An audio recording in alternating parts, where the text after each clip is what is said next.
मुफ्ती तारिक मसूद के बयानात के लिए तारिक मसूद ऑफिशियल को सब्सक्राइब करें। तारिक मसूद ऑफिशियल।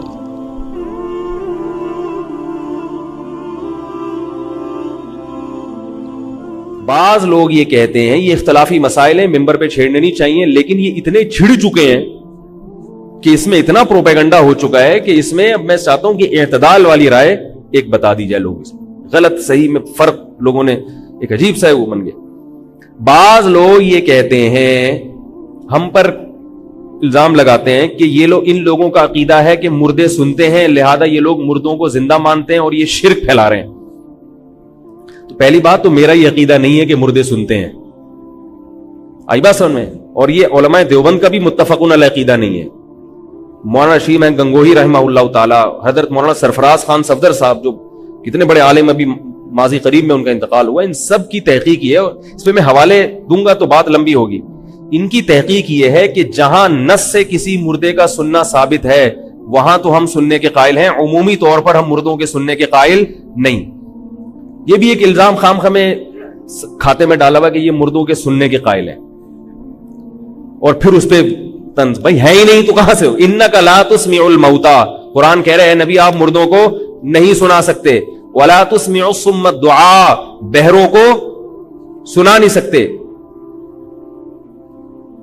और अंधों को रास्ता दिखा नहीं सकते। वला तहदिल उम्या, मेरा ये नजरिया है, मेरे शेख हजरत मुफ्ती रशीद अहमद साहब रहमहुल्लाह का, उनके बहुत सारे शागिर्दों का नजरिया है कि मैयत नहीं सुनती है, इल्ला ये कि अल्लाह अपनी मर्जी से किसी को अगर सुना दे तो अल्लाह पर तो कोई पाबंदी नहीं लगा सकता ना। आप कब्र पे गए, कोई बात की आपने और अल्लाह ने मुर्दे को सुना दी तो ठीक है, लेकिन उमूमी कायदा क्या है कि मैयत नहीं सुनती। लेकिन बाज हजरात इसके कायल हैं कि मुर्दे सुनते हैं, हम उनको भी काफिर और गुमराह नहीं समझते, क्योंकि वो ये नहीं कहते कि मुर्दे खुद सुनते हैं। वो कहते हैं मुर्दों की तो कान नहीं बचा, सुनेगा कहां से। वो कहते हैं अल्लाह अपनी ताकत और कुदरत से मुर्दों को सुना देता है। तो ये अल्लाह की ताकत की दलील है, मुर्दे की ताकत की दलील नहीं है। इसमें शिर्क नहीं है। हां, ये आप कह सकते हैं कि दलाइल की दुनिया में किसका नजरिया ताकतवर, किसका नजरिया कमजोर। तो मेरी राय यह है कि दलाइल की दुनिया में उनका नजरिया ज्यादा मजबूत है जो सुनने के कायल नहीं है। लेकिन इसमें बाज उलमा दूसरी तरफ गए हैं, वो कहते हैं नहीं, ये नजरिया ज्यादा मजबूत है कि सुनते हैं। ठीक है, उनकी राय, मेरी राय है कि नहीं सुनते।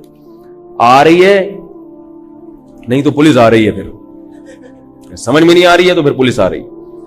तो मैं अल मुहन्नद अल मुफन्नद की बात कर रहा था। ये दो नजरियात मुहन्नद अल मुफन्नद में ऐसे हैं जिन पर ये लोग बहुत कीचड़ उछालते हैं। तो इनकी हकीकत समझ में आ गई, ये लिखी क्यों गई, और इसका बाकी हमारे जो असल अकायद हैं वो अल अकीदतुत तहाविया में लिखे हुए हैं, जो बुनियादी इस्लाम के अकायद हैं। हजरत मौलाना अशरफ अली थानवी रहमहुल्लाह ने भी ये बात लिखी है कि अहले सुन्नत के जो असल अकायद हैं वो किस किताब में है, अल अकीदतुत तहाविया। इमाम तहावी हनफी रहमहुल्लाह ताला बहुत बड़े मुहद्दिस थे, उन्होंने सबसे पहली किताब अकीदे की लिखी है जो पूरी दुनिया में मकबूल हुई है, उस पर सबका इत्तिफाक है। सऊदी अरब की यूनिवर्सिटियों में भी वो पढ़ाई जाती है, अहले हदीस हजरात के मदारिस में भी वो पढ़ाई जाती है, और मैंने जिस मदरसे से पढ़ा है उसमें भी वही पढ़ाई गई थी। बहुत मुश्किल। तो इसलिए जो हमारी बेसिक किताब है उसमें ये चीजें नहीं है, क्योंकि ये तो बहुत गहराई में जाऊं, उसमें वो चीजें जो आप गैर मुस्लिम जब मुसलमान होता है उसको अकीदे की अगर किताब पेश की जाए तो उसमें सीधी सीधी बातें लिखी, बिल्कुल ऐसी बात है ही नहीं कि जिसको एक्सप्लेन करने के लिए आपको एक एक घंटे की तकरीर करनी पड़े।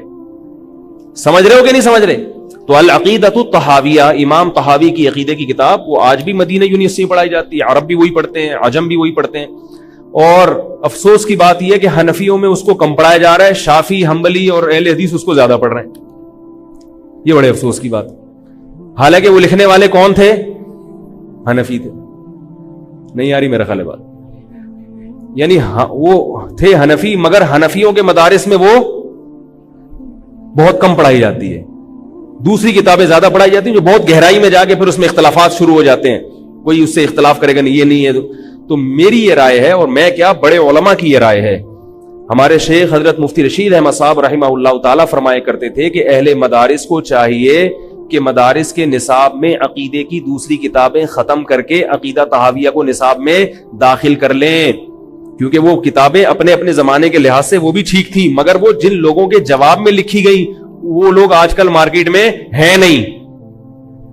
وہ فلسفی قسم کے لوگ تھے، انہوں نے اسلام پہ اعتراض کیے کہ اللہ عرش پر ہے تو اس سے مکان لازم آ رہا ہے، تو اس کے جواب میں انہوں نے لکھ دیا کہ بھی ہر جگہ موجود ہے، پھر اس پر اشکال ہوا، پھر اس کا جواب لکھا.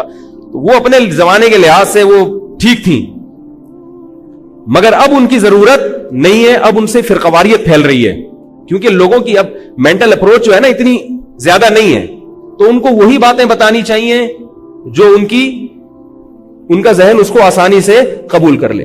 تو العقیدۃ الطحاویہ عقیدے کی ایسی کتاب ہے جس میں جو عقائد ہے وہ متفقن علیہ، سب مانتے ہیں اس کو، سب کا اتفاق ہے، اس میں کوئی اختلاف نہیں ہے.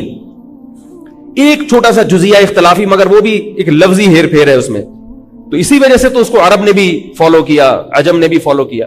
تو یہ ایک بات ہے، سمجھ میں آ رہی ہے بات. تو ایک دفعہ ایک عربی آئے میرے پاس سعودی عرب سے، وہ الٹے سیدھے اعتراضات کرنے لگے ہم کہنے لگے آپ لوگوں کے عقائد صحیح نہیں ہیں. اتنا پروپیگنڈا ہوا ہے نا ہمارے خلاف. میں نے کہا مثلاً، انہوں نے کہا وہ فلاں کتاب میں یہ لکھا ہوا ہے، فلاں کتاب. میں نے کہا میں بیٹھا ہوں، ٹھیک ہے، آپ نے کہا نا کہ آپ لوگوں کے عقیدے صحیح نہیں ہیں تو مجھ سے پوچھ لو بھائی. تو وہ ایک ایک پوچھتے گئے، میں بتاتا گیا میرا یہ عقیدہ، تو کہہ رہے تو صحیح ہے. تو میں نے کہا ہمارے اکابر کا بھی یہی ہے، سب کا یہی ہے. کتابوں میں کیا کرتے ہیں، گھماتے ہیں بات کو، لفاظی کرتے ہیں، ادھر ادھر ہیر پھیر کرتے ہیں. تو اس لیے تمام دوائیں بچوں کی پہنچ سے دور رکھیں. تو میں جو اصل بات کی طرف آتا ہوں کہ کچھ بنیادی عقائد ہیں جن میں اختلاف رائے کی گنجائش نہیں ہے. وہ بنیادی عقائد کو میں ہر ایک کو بیان کروں گا تو بات لمبی ہوگی. ایمان مفصل اور ایمان مجمل پڑھتے ہیں نا بچے، یاد کرتے ہیں. اگر آپ لوگوں نے یاد نہیں کیا تو کسی مسجد کی کسی قاری سے ایمان مجمل اور ایمان مفصل اللہ کا واسطہ یاد کر کے اسلام میں داخل ہو جاؤ. صحیح ہے نا. وہ مفصل اور مجمل ایمان کا مطلب وہ مسلمان کے وہ بیسک عقائد ہے جن کے بغیر آپ مسلم نہیں ہو سکتے. تقدیر پر ایمان ہے، فرشتوں پر ایمان ہے، پیغمبروں پر ایمان ہے، آسمانی کتابوں پر ایمان ہے. یہ ہے بنیاد، اللہ کی توحید کا اقرار ہے. ٹھیک ہے، ان میں اگر اب کوئی اختلاف کرے، اب کوئی صاحب کہے کہ اسلامی تعلیمات کے مطابق اللہ دو ہیں، معاذ اللہ، آپ کو طیش آ گیا، اس کو غصہ نہیں آ رہا جس نے کہا کہ اللہ کتنے ہیں، دو ہیں. اب آپ کو غصہ آ گیا، کیسی باتیں کر رہے ہیں بھائی. تو کہیں گے غصے کی کیا بات ہے بھائی، میری یہ رائے ہے، آپ کی یہ رائے. تو اللہ کے بندو، یہ اسلام پر الزام لگ رہا ہے، اسلام کی جڑیں کھوکھلی کی جا رہی ہیں.